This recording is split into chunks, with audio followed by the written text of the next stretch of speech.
Welcome back to episode number 28 of our FC 26 career mode here with Bolton Wanderers. It's been a fairly decent start to the new season.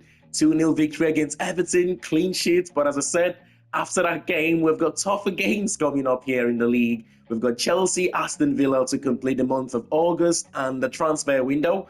We've then got Newcastle, Manchester City, and Tottenham in September. Those 5 games, man. Oh my goodness. Why do we have to have such a tough start to the season every single season? But it's 3 points on the board already. We've brought in a few players, and the return of Diego Rodriguez, Isaac Price, we signed from West Brom, and we've also brought in Charlie Hughes, the centre-back from Hull City. We're going to make 1 or 2 signings, maybe 2 or 3 maybe, before the end of the transfer window. Backup goalkeeper being the priority right now. But before that, we have got a big game coming up here against Chelsea. Come on, the Trotters.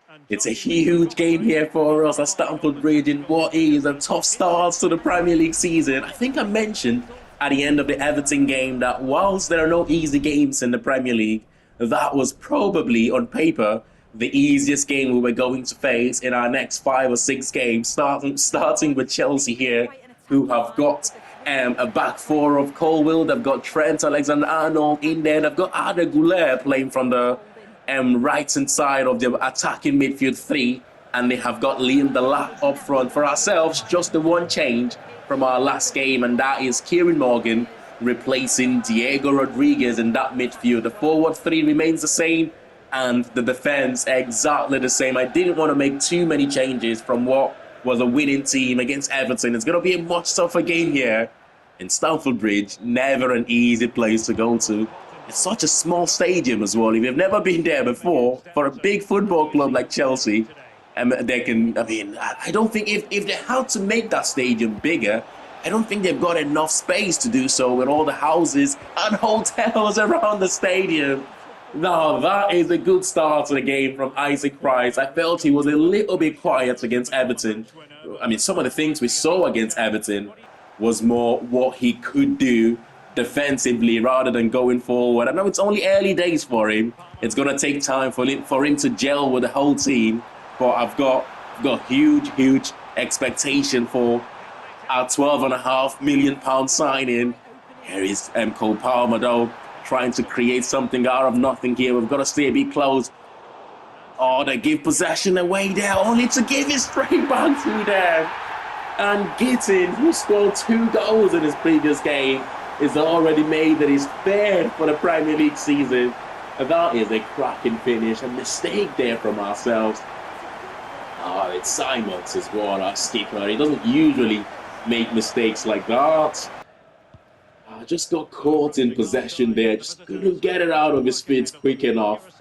If you give Chelsea chances like that, they've got players in this team that would absolutely punish you. Nice touch there, Morgan, out wide to Thierry Small. He's got space to run into. He goes inside, one touch from Kieran Morgan to find Taylor. What an opportunity, the best chance of the game so far. And he could have made it his 3rd goal of the season. That was a big chance, you know. That was a big chance. I've got a feeling that might come back to haunt us in this game. But Gittins again, Bayuku, other than Gittins scoring that goal, Bayuku have done quite well to sort of stop the threat we know he can offer from that left-hand side. It's a good one to Viper. Viper's touch good. Taylor out wide. We're going to wait for that overlapping run of Thierry Small. We get it as always. There's Viper in the box on his own. He turns. Morgan, layoff. First time finish. In the back of the net. Bottom left-hand corner for his first goal of the game. I know you were thinking, well, the team won their opening game of the season. Why take out Rodriguez for Kieran Morgan? Well, that is why. Cracking first time finish from the box-to-box midfielder. Substitution here early in the second half. Romeo Latvia substituted for Enzo. Let's get into it. It's been more of a quiet second half here. It's all Chelsea taking their time to build up from the back. They've dominated all of the possession in the world in the second half here, which I'm not disheartened by. They can keep all the possession in the world, but oh no, I was about to say they're not threatening you. down the other end. If keeping possession is just for possession's sake, then it doesn't really matter. But fantastic cross there to Arda Güler. First time finish from the former Real Madrid man. He's never going to miss from that position, is he? Chelsea's quality have ended up showing in the second half. Still 15 minutes to go though, but it's feeling like this game is getting away from us now. Gittins finally in the lap in the box. And 3-1. Surely game over now with a 2-goal advantage for the home side. Liam Delap, who we kept very quiet both times last season, he's having fun in today's game. He's been so much improved. They could well make it 4 here. We are out of sight, out of reach here. That's another poor giveaway. I mean, I know Chelsea have been good in this game. Bayuka's going to get a card there for that tackle. Oh my goodness. I know Chelsea have been good in this game. But some of the goals we have conceded have been from our own doing, man. At least 3 out of those 4 goals have been from our own doing. And if you give players with this quality those sorts of chances, they will punish you. It's not our day. It's not our day. Bad day in the office. Our biggest defeats in the Premier League, I believe. I don't think we have lost a game by 3 or more goals since we were promoted to the Premier League. Even in the Championship, I don't think we lost a game by 3 or more goals, which makes this one really disappointing. But we've got to dust the cobwebs up and bounce back in the next game, hopefully. Disappointing defeat for us. One way of trying to put that heavy defeat against Chelsea behind us then is to forget about the next few games for a few minutes and focus on transfers, and we will try and bring in a backup goalkeeper here. By the way, when I started scouting off all 3 of these goalkeepers, they were all free agent, but since then, Konstantin Haide have joined Schalke. John Victor is still a free agent, probably the one we're going to end up going for, the former both for Togo and Nottingham Forest goalkeeper, 32 years of age, so he's just about in his prime for a goalkeeper. And Florian Müller have also found a club there.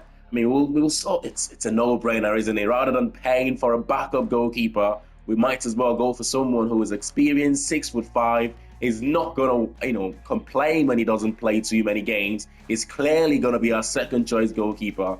Let's get this one sorted. So far, so good. We have agreed on a squad rotation role, which was important that we set that expectation right from the very start. Just the 1 year, we've got a very young goalkeeper right now out on loan, Alistair McGill at Cardiff City, 68 rated, 18 years of age.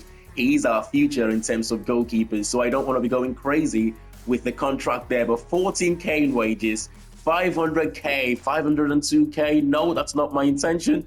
Let's just wrap that up at 500k and 250k if he keeps 5 clean sheets for us this season. It's not quite what I want, but he will accept the offer. This is crazy because he's now on the same wage as our starting goalkeeper. Now I'm hoping this would mean Goodman would ask for a new contract because he's our starting goalkeeper. Now the next signing that I'm looking to make is a profile of player who is versatile, predominantly a centre-back, decent height, but can do a job as a left-back when we need them to. We've got a few options being scouted at the moment here. Joshua Bertraud playing for Vallecano in the Spanish league. Very good physicals. To be fair, all of these players and their similar profile in terms of the good physical attributes, okay technical attributes when we need them to do a job. Leo Helde, when we need them to do a job at left-back, I should say. Leo Helde, though, is a free agent here, and he's holding his own against all of the other options that are being scouted right now. Kabar is probably more of a left back, to be fair, given some of his attributes here, but I also think he can do a decent enough job at left-sided centre-back. We've also got Lucien Mahovo, again, very similar to Bertraud in terms of very good physicals, technicals, it's good as well, can play as a left-back and as a left-sided centre-back. To be fair, I'm leaning towards either a Joshua Bertraud or Mahovo at the moment, but we will wait until we get the final scout report for these players. What we're going to do here, though, very quickly is change the position of our new signing, Wang Yudong. I got that notification a while ago, but completely forget. We will go ahead and change his position here to a left winger. Let's see how much better he gets. He's showing great potential. which is insane. He's now 72 rated as a left winger. Wow. Oh my goodness. It's not far away from Clayton and Taylor playing from that left-hand side. I'm excited with this sign, you know. Only time will tell whether he will repay the faith that I've got in him right now. If you had paid attention a few seconds ago, if you had keen eye to details like I have, you would have saw a few seconds ago when we were looking at the notifications that there were a lot of rescheduled fixtures there. Now, that only means one thing. The Europa League group stage and fixture lists have now been sorted. Let's take a look. I'm so excited for this, you know. I'm really excited for this one. Our first season in the Europa League with Bolton Wanderers. We've got the Belgium side, Standard there, our first game in January. That would follow with the Austrian side, Rapid Vienna. And then going into October, we will have the French side, Monaco.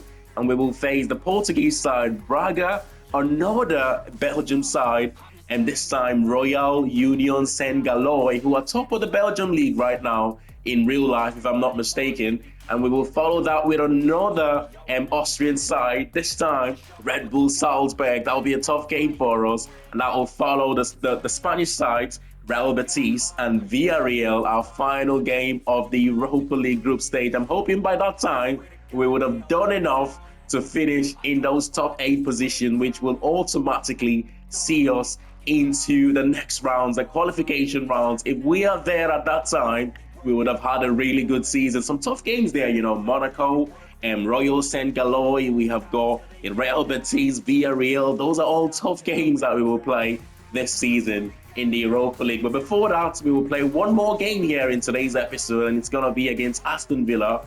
Hopefully, we can turn our fortunes around following that defeat against Chelsea. Can we do a little bit better this time? Come on, the Trotters. Whilst it was a bad day at the office against Chelsea, conceding 4 goals to any team it's never a good thing. But then again, it is Chelsea we're talking about here. There is no shame in losing to them at all. If we're not careful, though, against a team like Villa, that could pose similar threat here at the Toughsheet Community Stadium, back in front of the home fans, which is good news. We can get that support. Good man in goal. And we've gone with a midfield 3 again, exactly the same midfield 3 and attacking trio as our last game. The only substitute or the only changes to the starting 11 is Zach Swansea coming in place of Bayuku. I've never noticed Aston Villa playing a 3 at the back formation before.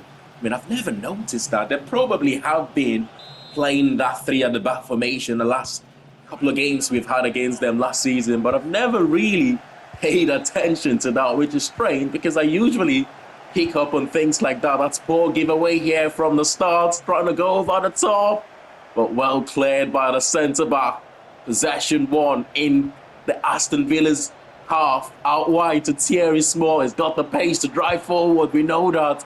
It's not a very good cross, well defended again by Villa, only to Kieran Morgan though. Kieran Morgan, who finds Bungard with an excellent turn. And a first time finish there for his first goal of the new season. A Norwegian signing from last season. Wow, what a finish that was. Look at that for the touch though. I mean, without that touch, he was never going to have the opportunity to get the shot out. Look at that. Silky touch. Get away from me. Bottom corner there. I mean, as good as Dibu Martinez is in goal, that's a poor giveaway. Again from Simons, he recovers possession though. He's been sloppy at times this season. I mean, he's just been given the captain's armband. That's a good ball. Viper touch. Oh, what a chance to make it 2. And going back to Simons, he's just been given the captain's armband. I just hope that's not being heavy on his shoulders right now. We know that can happen to certain player. If I didn't think he had the quality to deal with that, I wouldn't have given him the captain's armband. It's still early days. We're still getting used to each other as a team, but he's offside there. We have been by far the better team, the most dangerous team. We've kept more of the ball. We've just dominated this first half. And by the way, if I should tell you Aston Villa have not had a shot in this first half, you would think I'm joking. No attempt so far from them. We've absolutely dominated every phase of the game. Out wide, Isaac Price is having one of his better games here today. He's just showing what he can do down that right-hand side for us. Every opportunity he gets, he wants to get on the board. I can't wait for him to get that first goal, though. Simon's trying to go for his first goal of the season. Big save. It's cleared again. We're having all of the chances so far. We win possession high up the pitch, something that's been quite constant in today's game. Oh, what a ball from Simons. With the assist there, Nelson Viper strikes for his first one of the season. 18 goals last season. And he's got the best one of the new season. I'm surprised we haven't got those big offers for him. The only offer we've had so far, strangely enough, was from Villa. And he's ended up getting the opening goal against a team that we rejected an offer for about, I'm not quite sure how much it was, but I think it was over £25 million, something like that.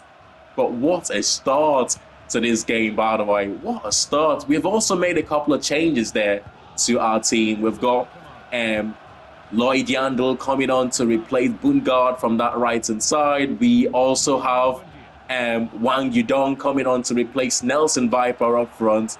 And we have Diego Rodriguez coming on to replace, I believe, Kieran Morgan in that midfield position. Here is Yandel. Can he create a magical moment? The youth academy graduate there. I've got high hopes for the kid, you know, and I cannot wait for him to start making an impact to the first team. Oh, that is beautiful to the Yandel. Yandel squares it to Wang Yudong, who scores his first goal of the season. It's the academy graduates combining with the young forward that we signed. What a goal. I mean, it's one of those, you feel so proud when academy players and young players you sign is doing so well for your team. I feel like a proud dad right now. A nice combination there, both players involved. Aston Villa is still not had a single shot in this game, and we're winning by 3-0. It's incredible. This has been our easiest game in the Premier League to date. We had some good result last season. You think about against Everton, you think about the game we had 2-0 against Manchester United. I mean, this has been by far the easiest one we've had up to date. No shots for Aston Villa. No attempts for them in this game. I mean, it's a combination of excellent defending and, of course, poor performance from the away team here. 3-0 victory, and we needed to bounce back from that defeat to Chelsea to at least get a point from this game. We've done even better to pick up all 3 points and the clean sheets. This is what I mean, though.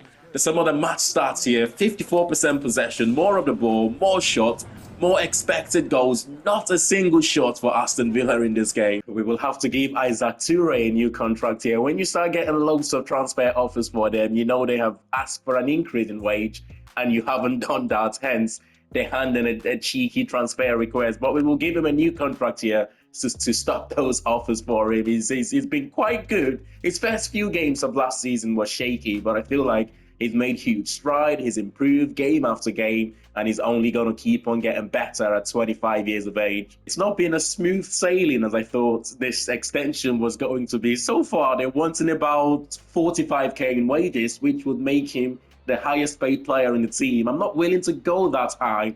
I am willing, though, to go up to 35k there. I've bumped up the signing on bonus to £1.2 million, which is a lot in signing on bonus, but I'm happy to keep him here for the next couple of seasons, at least important squad role. It's not what they want, but with the increased signing on bonus, the player is willing to accept that 45k that we're initially asking for. But we're happy to come to common grounds there. I'm happy, though, that he's signing that extension. Like I said, it's been important for us ever since we signed him. Shaky starts, but game after game, he's got better and better. One player, though, that I cannot wait to give a new contract, it is Taylor for us. I'm surprised. He's been on the wages since we signed him a couple of seasons ago. Clayton Taylor is saying his contract is unhappy with that, but he's not open to new terms at the moment. He's been on that 5k since we signed him in the championship, and I want to reward him with better pay, better role, but so far he's not open to that contract extension. Hopefully it doesn't take too long, until he does. So we're going into the transfer deadline day then looking to bring in one, possibly two signings, but I think it's going to be just the one for us in the deadline day, as I think we haven't scouted the right profiles for the other position I was intending to strengthen in this January transfer window. As we know, we have been scouting the left-sided centre-back, left-back profile, which is going to be the signing we will be making. The other option was going to be a backup to Simons, but we haven't scouted the right profile for him. If he gets injured this season, we are in big trouble. Our captain, of course, with the departure of Sheehan, is so important for us, to how we play. I mean, what he does goes so much unnoticed. He gets a handful of assists every season as well, but we're only going to bring in the left-footed, left centre-back, left-back position. Hopefully, Simons doesn't get injured. If he does, though, we've got a young player on loan at Watford at the moment, Ian McPherson, who is 70 rated. So watch out for that. We saw the likes of Yandel already making an impact in the first team right now. An assist against Villa coming off the bench. I mean, we still, in terms of squad depth, we're still not the biggest, but the reserves doesn't bother me so much. What I'm worried about is having quality players on the bench, for players to come off the bench and make a difference. So far, we've seen that from Morgan, we've seen that from Yandel, we've seen that from Udong scoring against Aston Villa. That's what bothers me the most. And the reserves we can deal with by promoting academy players if we need to. But I think we will only bring in the one signing. We've got £45 million right now in our transfer budget, and about 10 or 12 million of that will probably go into giving players new contracts this season, and maybe about £5 million goes into the youth academy, and that would leave us with about £25 million to spend come the January transfer window. But for now, let's bring in one more signing. I have decided, though, that the player that I will be going for will be Joshua Vertraud. Mahova wasn't too far away, if I'm being honest. It was one of those players. I like the fact that they both have excellent pace. Technically, they can get better, but they're comfortable enough technically to be able to do a job for us. The Dutch, I believe, centre-back who can hopefully do a good job at left-back if we need him to, but predominantly is going to be playing in that left-sided centre-back position when we in the cup games. Maybe he'll play a few games in the Europa League and start one or two games in the league, but let's get this one sorted. We're going to start this one with a £3.5 million there, close to his market value. Opening offer, they're asking for 3.7 million, which is not too bad. We will stick to the 3.5 again. Let's see what I say. I got a feeling we can get him for £3.5 million. Yeah, less than his market value. That's quick enough. Let's get his contract sorted for the Dutch centre-back. The player wages is proving to be a sticking point right now, asking for 29k there in wages, which, as you know, I'm not willing to do that for a 73 rated player. 20k is the maximum I'm willing to go up to. If he doesn't accept this, that would be it. So far, we have tried 20k, giving him signing on bonus, appearance bonuses. It's been rejected. We've gone up to about £1 million in signing on bonus, which have also been rejected. This will be the final offer here. I'm happy with the player, but I'm not happy with the attitude so far in terms of not accepting what we are offering him. But this is my final offer. Let's see whether he accepts it or not. They're still increasing the signing on bonus, but not willing to lower that wages. Unfortunately, I would end this one here. I'm not willing to go any higher than that. We will go for other options. It's a shame, though, because I really do like the player. But come on, think about it. We have got Charlie Hughes, who we signed, 78 rated. We only gave him 35k in wages. He was happy to accept that. The fact that he's coming to a team that he's going to be playing in Europe. I don't understand why a 73 rated player wouldn't accept 20k in wages and a huge signing on bonus as well. I'm just going to go for the free agent here, Leo Helde, who was a left back and can do a good job as a centre back. The wages, I don't believe, should be an issue anyway for a free agent signing. That's crazy. As if we walked away from Vertraud to pay even more money for the free agents here. But then again, I can understand this money. He's a free agent. He can ask for a little bit of silly wages, but I'm still willing to go up to that 20k in wages And in terms of the signing on bonus, we can go up to 800k there, and I don't mind keeping the appearance bonus. He should accept this. It's not quite what they want. Apologies, I had a little bit of a hiccup there, but this is what I mean though. 72 rated. We're not paying any money for him in terms of transfer fee, but he's accepting the 20k in wages there, which makes sense for ourselves. But I'm happy to get this one done. In terms of quality, he probably isn't quite as good as Bertrand, but he will do a decent job for us, I believe, until the end of this season, maybe next season, and we will see what happens from there. With 6 hours to go in the transfer deadline day, we've got an offer here for Kieran Morgan, who, of course, I'm going to reject that £9 million move from Torino, but there have been a few rumours going around. Martinez to Real Sociedad, Joao Cancelo to Manchester United from Atletico Madrid. The big money move so far is Moise Kean, £75 million to Roma. You've got the young, exciting right back, currently, I think, in real life at Ajax, joining Villarreal. Trobin from Tottenham, joining Nottingham Forest there for over £50 million. This will be a quiet transfer deadline day now moving forward. In the final hour of the transfer deadline day, some more deals have gone through there. Bard joining Genoa for £27 million. Victor Osimhen, £109.3 million from Galatasaray to PSG, surpassing the £75 million paid for Moise Kean earlier on. It's always going to be a quiet deadline day after we made the signing to bring in a left back, centre back in Helde. That should be it now. We will have to go with what we have from now to the end of the season, hopefully, or from now to the January transfer window opens. Hopefully no injuries, no silly red cards, nothing like that. But that is the summary of the 8 games we will be playing in the Europa League in the league phase. I'm hoping we can do enough to at least finish in that top 8. It means less games to play for us if we don't have to play 2 more games in those sorts of, well, if you don't finish in the top 8, you've got to play 2 more games to see if you can go through to the next round. But smash a like on the video if you have enjoyed this one, and of course subscribe to the channel if you're new to it, and I'll see you all in the next one where we can start playing a lot more games. But this is what the squad is looking like right now. Not too bad, right? On the bench there are players that can come on to make a difference for us when we need them to. Leo Helde, who is a 72 rated left back, we are going to change his position to a left-sided centre back because that's where we need support the most. But not to say he's not going to play games at left back for us this season. He will, but for now our priority would be maybe a Conway starting more in that left back position as a rotation option for us. But we will see what happens. I'll see you all in the next one. Thanks for watching, and bye for now.